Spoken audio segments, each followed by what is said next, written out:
Benjamin, how do you feel about this elevation of suffering, that the beauty of suffering, because it takes you nearer to Jesus, and of being poor? I think this is a terrible thing. You never hear people who are poor and suffering saying it's great and wonderful. No, you never hear that. Absolutely.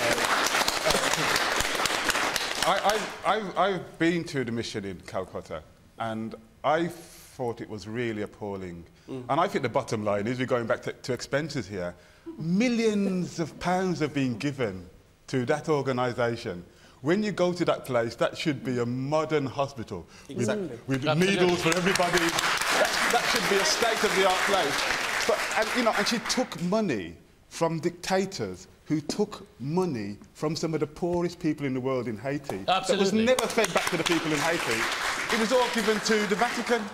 And I think that's wrong. I think, she's a Catholic. That's true, she's a Catholic. No, but why I'd like to respond to that.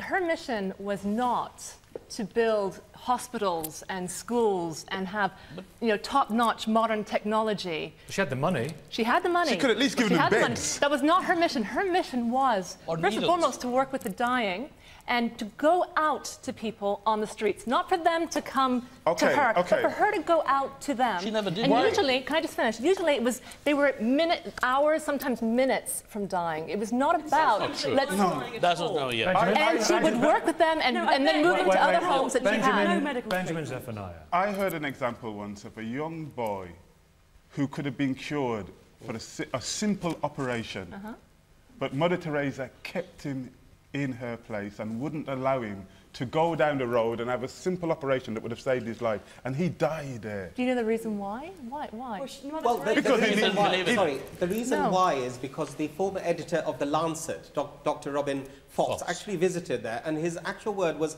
haphazard. That I agree entirely with Benjamin, that if those people who she'd taken in had been given the chance, they could have been saved. Rather than just... what about... Let me introduce something else into it. Can I just say... It's very important to introduce this. Miracles.